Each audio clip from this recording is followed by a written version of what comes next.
मैं उनको नहीं महेश आए महेश और सर अपनी बहुत सा बात अब वो अपनी बात रखें। मान्यवर महेश्वर बोध जी। सर मेरी वॉइस आ रहा है? जी जी सर। यस ठीक है। महाकारुणिक तथागत गौतम बुद्ध से लेकर मान्यवर कांशीराम बाबा साहब से लेकर सभी महापुरुष को चरणों में वंदन है। साथ साथ में हमारे राष्ट्रीय बौद्ध महासभा के राष्ट्रीय अध्यक्ष परम आदरणीय सम्मान्य और आज आज अध्यक्षता कर रहे हैं धर्म प्रकाश भारती बौद्ध जी, कार्यवाहक अध्यक्ष बादल सिंह बौद्ध जी, और संचालन कर रहे हैं हमारे महासचिव और गंगोत्रा जी से लेकर जितने भी जुड़े हुए हैं सारे महासचिव सचिव सभी को मैं अपने तरफ से और राष्ट्रीय बौद्ध महासभा की ओर से नमो बुद्धाय सप्रेम जय भीम। मैं विचार रखने से पहले मेरे पहले से काफी अच्छी अच्छी जानकारी हमारे बड़े विद्वान साथी लोगों ने दिए हैं और मैं इस विषय में इसको 2 पार्ट करता हूं और मैं कोशिश करूंगा कि कम से कम 5-10 मिनट के अंदर उसको रखने के लिए क्योंकि एक है सम्राट अशोक का आज जो जन्म जयंती है। इस जन्म जयंती के अवसर पर मैं सभी साथी को बहुत बहुत बधाई देता हूं। और जहां इतिहास हम पढ़ते हैं और सम्राट अशोक को 304 बीसी में जहाँ पाटलिपुत्र है, अभी जिसको पाटना कहते हैं, उन्होंने वही जन्म ग्रहण किया गया बोल के लिखा जाता है, उसी को पढ़ते हुए हम जानते हैं। और उनके पिता का नाम सम्राट बिंदुसार मौर्य थे और फिर माता का नाम सुवंद्रांगी थे और उनका जो दादा थे वो भी सम्राट चंद्रगुप्त मौर्य थे। और उसी हिसाब से अगर सम्राट अशोक का देखा जाए तो उन्हीं का काल में जो आज जो हम देख रहे हैं, जो national highway grand trunk road जो देख रहे हैं, उन्हीं का काल में शुरू हुआ। उन्हीं का काल में जो वृक्ष लगाए गए, एडवांस चिकित्सा पद्धति आए, उन्हीं के काल में सोल्जर का जो डेवलपमेंट हुआ, उन्हीं के काल में डेवलपमेंट हुआ। और अगर देखा जाए तो उनका जो पिताजी हैं और उनका जो दादाजी हैं, उनको के आगे मौर्य लिखते थे, लेकिन सम्राट अशोक के बारे में देखें तो उनको कभी मौर्य नहीं कहा गया, उनको प्रियदर्शी अशोक कहा गया। और अगर बुद्ध साहित्य में देखेंगे तो उनको धर्म अशोक कहा गया। और सम्राट अशोक एक महान दूरदर्शी, महान राजनीतिक, महान लोकहित और उपकारी थे। और सम्राट अशोक उस समय का बात कर रहा हूँ, उस समय सम्राट अशोक चेन्नई से लेकर अफगानिस्तान तक और उत्तर गंगा से लेकर गोदावरी तक और आज जो उड़ीसा कह रहे हैं, कलिंग से बंगाल से लेकर अफगानिस्तान तक उन्होंने साम्राज्य को विस्तार किया हुआ था। और सम्राट एक ऐसा राजा है, उसके बाद भी बड़े बड़े राजा हुए, जैसे कि आप सुने होंगे कि आपका अकबर का नाम सुने होंगे, विक्रमादित्य का भी नाम सुने होंगे। लेकिन सम्राट अशोक ऐसा राजा है जिन्होंने युद्ध विजय होने के बाद उन्होंने युद्ध को छोड़ दिया और उन्हों का जो सहारा था, उन्होंने डिक्लेयर किया, उन्होंने इनाउंसमेंट किया कि इस दुनिया को हम धर्म से कैसे जीतेंगे और हर मनुष्य को कैसे स्वतंत्रता मिलेगा, हर मनुष्यों को सम्मान मिलेगा। और उनका जो विदेश नीति था, उनका जो विकास नीति था और उनका जो सत्य के ऊपर चलना था, ये काफी विश्व के अंदर उसका बहुत प्रभाव रहा। और इसीलिए सम्राट अशोक ने पूरा विश्व को विजय किए ऐसे माना जाता है। और उन्हीं का पीरियड में 84,000 उन्होंने स्तूप निर्माण किया। और उनका पीछे भी एक ऐतिहासिक कारण है। उस समय जहां जहां भी छोटे बड़े शहर थे, कहा जाता है उस समय 84,000 शहर गांव थे, शहर थे छोटा बड़ा, उसी को लेकर उन्होंने किया। और साथ साथ में जहां जहां बुद्ध का चरण पड़े वहीं पर उन्होंने स्तूप शिलालेख का किए। और उसके बाद उन्होंने अपना जो बेटा और बेटी को श्रीलंका भी भेजे थे और इसी धम्म को आगे ले जाने के लिए। और सम्राट अशोक अ, उनके बाद अगर देखा जाए सम्राट अशोक का जो आज देखेंगे तो हमारा जो अशोक चक्र कहते हैं, अशोक चक्र उसको ले जाकर उसको धम्म चक्र भी कहते हैं। और धर्म चक्र भी जिसको कहते हैं उसको अष्टांगिक मार्ग भी कहते हैं। वास्तविक में वो जो अशोक चक्र कहते हैं वो बुद्ध से भी लिया गया है। और वैसे ही देखा जाए तो आज अशोक चक्र जो हमारा जो राजा राम आनंद जी बोल रहे थे कि सम्राट अशोक चक्र का सम्मान सबसे बड़ा है हमारा रुपीस में, कॉइन में, हमारा जो देश का एक सिंबल बन चुका है, पहचान है। सम्राट अशोक का जो सब कुछ इस देश का, इस धरोहर का एक पहचान है।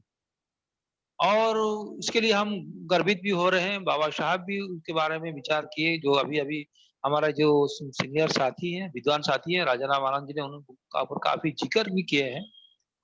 तो साथियों, जहाँ तक सम्राट अशोक का जो सफर शुरू होता है उसमें अगर देखा जाए तो उस समय कलिंग युद्ध, जहां पर मैं इस उड़ीसा में जन्म हुआ हूँ, ये पहले कलिंग था, उससे पहले उड्राट था। और आज उड़ीसा में है। और ये वही जगह है जहां पर सम्राट अशोक का हृदय परिवर्तन हुआ। और उस समय ये कलिंग बहुत ही पावरफुल था और बहुत ही यहाँ पर प्रॉपर्टी था। यहाँ पर जो जंगल का जो संपत्ति और यहाँ पर जो कहा जाता है यहाँ का हीरा मोती माणिक जितना भी है यहाँ पर बहुत था।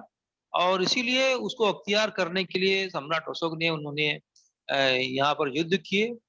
और एक बात है कि उस समय भी कलिंग प्रांत बुद्धों का एक प्रांत था।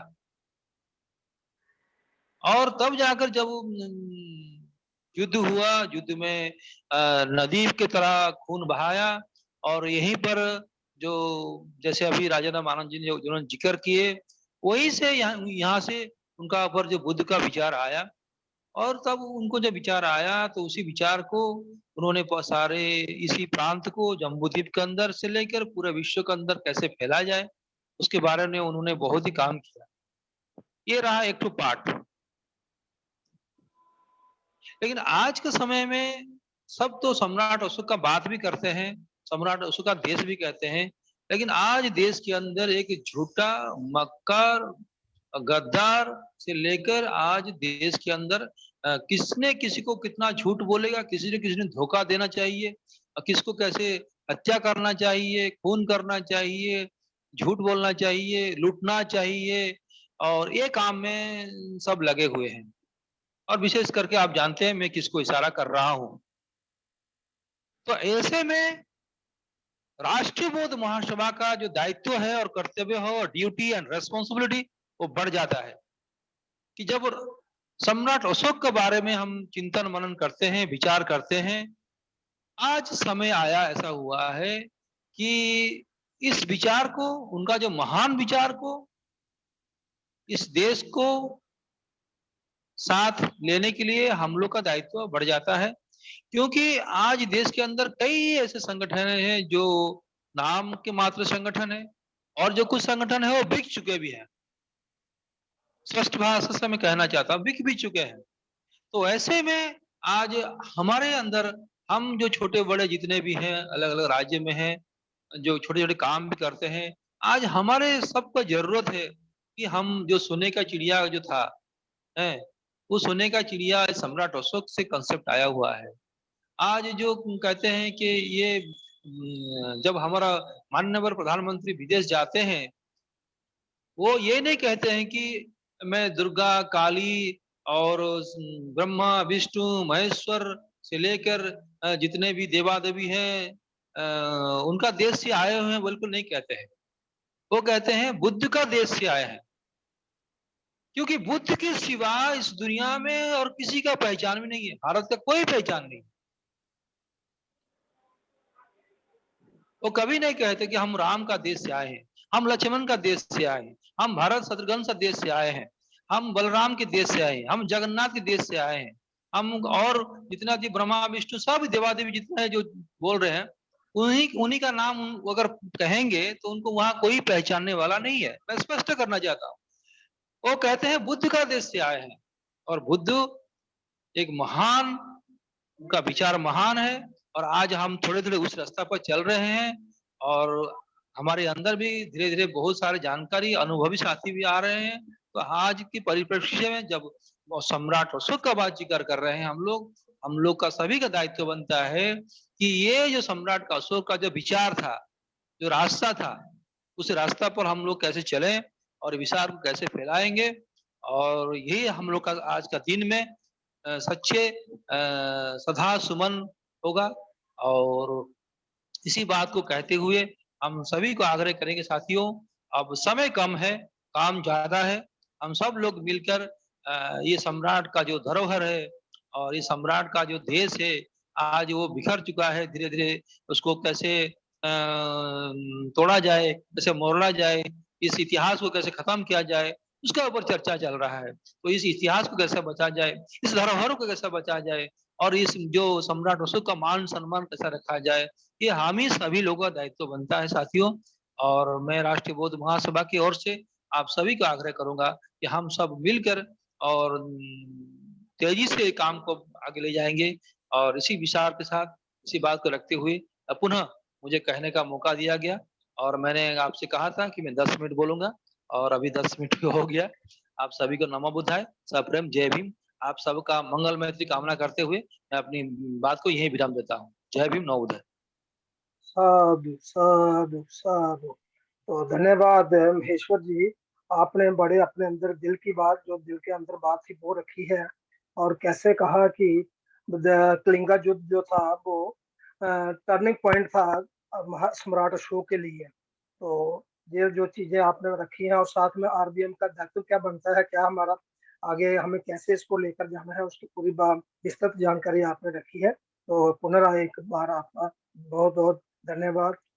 तो मैं सब इससे पहले कि मैं अपने अध्यक्ष जी को बुलाऊं, लेकिन मैं अब राष्ट्रीय कार्यवाहक अध्यक्ष बादल सिंह बोध जी से गुजारिश करता हूं, उनसे निवेदन करता हूं कि वो अपनी बात रखें, क्योंकि स्टार्टिंग में उनका अनुमोदन प्रस्तावना था वो छूट गया मेरे से। तो मैं उनको मैं अनुरोध करता हूं कि अपनी बात रखें, इससे पहले कि मैं अध्यक्ष जी से बुलवाऊं, वो अपनी बात रखें।